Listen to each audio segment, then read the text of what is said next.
Okay guys, we're back out here. Before I show you what we've done to the car, I want to show this bracket. The bracket we're talking about, I'm actually going to take this back apart because we're going to do something with this. This just turned too nasty too quick.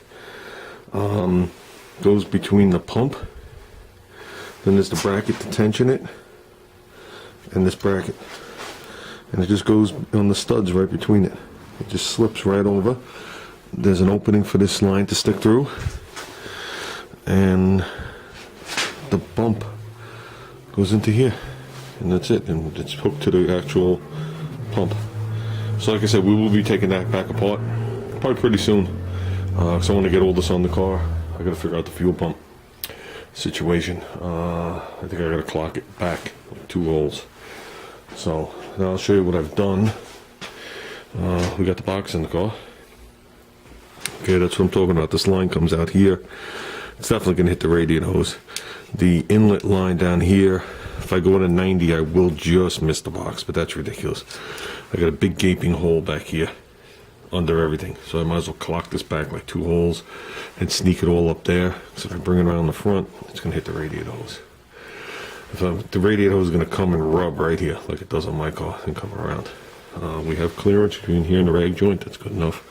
The bolts are in, but I got to hunt down the nuts to tighten it. That's good though, but it's bolted to the car. We used the original bolts. I didn't put anything on them yet.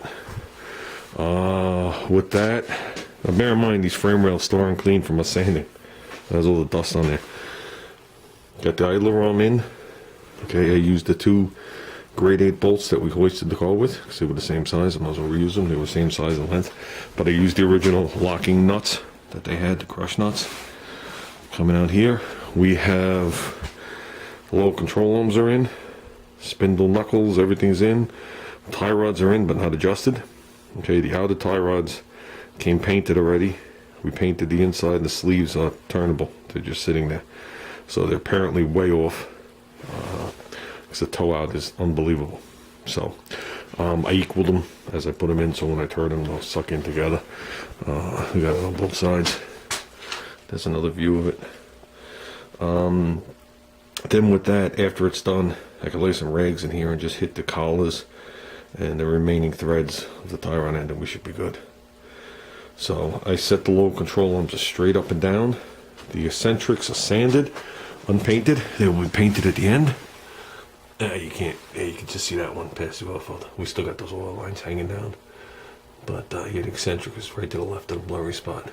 So we sanded those, put them in. I put them straight up and down. It'd be nice to get this alignment good enough that I can drive it down the road to bring it to the shop to align it.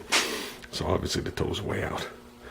And it should be towed in as the front end lift's not towed out. So we're way off. So with that said, that was a decent amount of hours of work. And now we got other things to do. Okay guys, I'm out of here.